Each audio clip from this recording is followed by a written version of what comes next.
How's it going, Scrub Gamers? Welcome back to another video here at Scrub Games, and today we got a nice little bit of a discussion video because if you haven't seen already and haven't seen by the thumbnail of the video, then you probably missed that the fact that FFG had a live stream on Wednesday and announced that the Boba Fett Leader for Set 1 is now suspended. So been suspended from play, which is like a ban, but it can always come back, which is essentially pretty much a ban. And I thought we'd just basically go over a little bit about what this means. So this one's going to be a long one, and also remember to like, comment, subscribe. It keeps you updated with my videos as and when they drop. And by clicking that notification bell, you can get alerts to when my videos do drop, so you can watch them there and then, or at a later time that suits you best. So now we got that out of the way, let's go ahead and discuss the topic at hand, being the fact that Boba Fett has been suspended. So, like I said, like on the FFG did a live stream to basically kind of announce some a change to the competitive scene, and they confirmed that the Boba Fett lead has been suspended, and they did admit that it was pretty much an oversight regarding like how Boba came about, because when they were doing testing, they had things like a different stats on the leaders originally that we had from set 1. So like Vader was a 5'10", I think they said, and like Luke being a 4'9", things like that. So like drastically different. Like I think even Sabine being like a 2'7", so quite different on the stats compared to what we have now when the actually first set release in the game actually dropped. But when their initial testing, they had quite different stats and effects stuff, and Boba Fett wasn't great in that, wasn't like as dominant as it has been in the game since release. So like, they had to amend it, and they took a risk with it, because it is fair enough to take a risk, so you don't know if you're going to do, like if something's going to be busted or not great if you don't take a risk with it. So with like the whole stats of Boba, like you see on board, with like his effect, his like deploy, and his stats when he deploys, and the aspects and stuff, that came all about from just like changes made to kind of make him a little better than what they had when they were doing the development of the first set, and basically just took a risk to try it out. And they admitted that that was a mistake, and they did have a look at doing things like amending cards, so to keep Boba Fett around, because there's so many people that just love playing Boba Fett and probably have got into the game with their first deck being Boba Fett because it's just the best deck. Might as well go with, and it's not too expensive in this game, which is quite nice.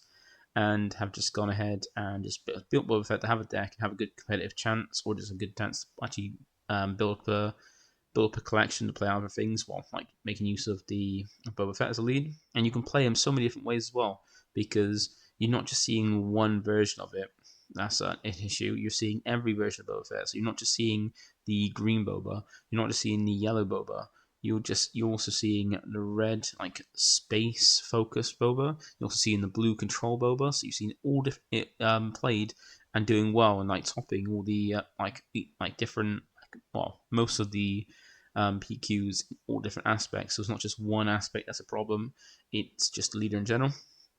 And they did have a look at doing the whole amending, like hitting ever cards to kind of keep the leader playable and hit the problem cards with it. But then after looking at it, it would be a lot of cards to amend it to keep Boba around, which then hit also other decks.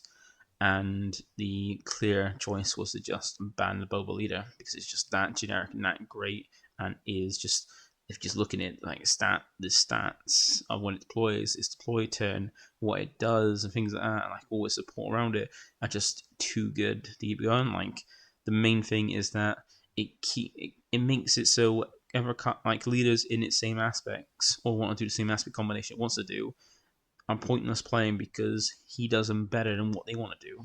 So they decided to go ahead and suspend this, but have the chance to potentially bring it back when they feel like it's good to. And also, like did mention as well, that it's going to be a rotation for the game, which is good to know. And yeah, they made a good choice. I think just the only people that would be annoyed about this are people that just didn't want to move on from Boba Fett and just had it as a deck, and maybe even invested in the actually put some investment in getting the showcase. But then just because you bought a showcase release shouldn't be a reason why something like a problem like Boba Fett shouldn't be hit. So there's that. Like if anybody's just upset about it, they're normally just upset because they've just gone to the game and they've bought this deck and now it's basically gone. They have to try and figure out what something to move on to. But luckily, there are things to move on to. And that brings me to the next point, being what does this basically mean for the game? And essentially it means like all these kind of leaders like Asajj Ventress, Jango Fett, Cad Bane, Dr. Aphra, and Jabba the Hutt, they're all now a lot more playable than they were before. Because these are, well, most of them being all these yellow-black leaders here, they're in the same aspects as Boba. And when it came to go into play them or build them, it was like, what is the point when any aspect combination you want to do with them, Boba Fett's likely going to do it better, and there's not really anything any of these leaders do that is better than Boba. Maybe like Cad Bane Red did come about, but it's like it was a bit different to what Boba Red was gonna do. But essentially, if you could just play Boba Red if you want to play for like a 9 aspect combo with a lead and stuff. So it's basically like, why play these leaders, or why go to play some of these leaders that aren't coming out yet, when you can have Boba around that basically just does a better job. Like basically it was always blocking those yellow-black leaders when Boba's just going to outshine them no matter what. And that's in any aspect as well. And even things like Jabba. Jabba is one that has a really cool, some really cool stuff in its aspect combination of being a leader with a yellow base, giving you access to the green-yellow stuff on the dark side. But then if you're going to play that aspect combination, why not just play Boba, which is going to do better and do better things and be a lot like a proven deck when testing out, because that's what happens with some leaders in like what some things in some games is when a deck is just dominant in a certain aspect, is like people don't even bother to try and do well or try out different leader combinations with other things that would be in that same kind of like realm as a top deck, because that top deck's about, why not just play that instead of just trying a new deck. And while some people will try, even then, like with that, the deck just doing essentially what other decks want to do, like these ones, but massively better, why bother? Why even bother trying to? Because you're just gonna play it, realize it's not as great, and just go back to Boba anyway.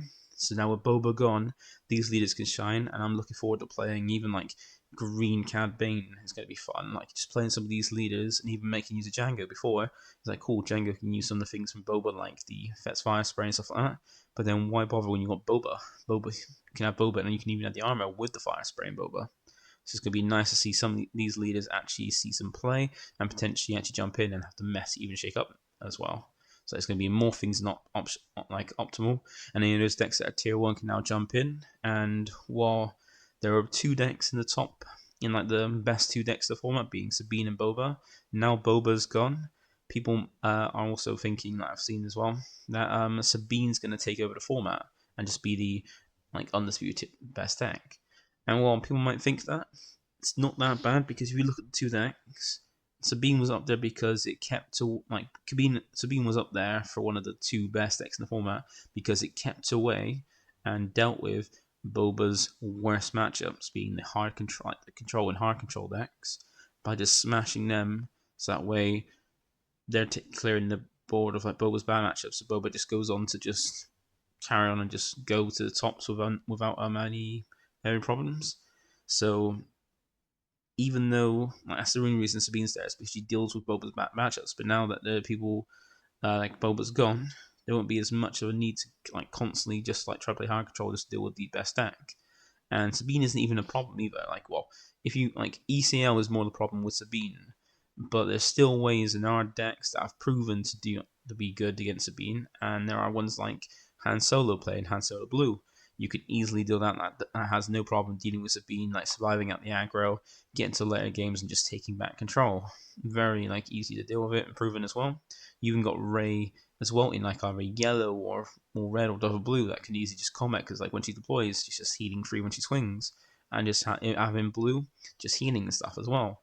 And even you got Cad Bane, just make it like a very easy way to keep controlling your board, Sabine's board, so they can't get out too many units, and just basically make sure they can never establish anything, and even keeping Sabine either locked down or taken out when the turn she deploys means she can't really like take control and just push the aggro, because you're just clearing everything they try to drop out. So there are decks that kind of deal with Sabine, so Sabine is not going to take over the format and be the best deck and be like the new like undisputed best deck and only deck in the form that's functional. There are loads of decks, and now with Boba gone, other decks can actually shine now, and we can actually try. And it looks to be a more diverse format, which I'm really looking forward to. So I'm going to try out different decks, not just play the same deck all the time. And this is just going to be a nice breath of fresh air, since we did used to have, for my locals at least, a lot of Boba coming about near the end. And now with that out of the way, we can actually try different decks, and hopefully more people bring different decks that aren't just the what is deemed as the best deck. So I'm looking forward to this. Looking to this now with the open format being diverse, and even though I really did love Boba, is one of my more favorite characters in the game, other than like Maul and Qui-Gon and stuff like that. But I'm happy to see it be gone, because it was just warping the format. It was way too good, and it's just nice that it's been dealt with quickly. So that's it for today. Thank you for watching. Feel free to like, comment, subscribe, and I'll catch you next one. Bye for now. Like a boss.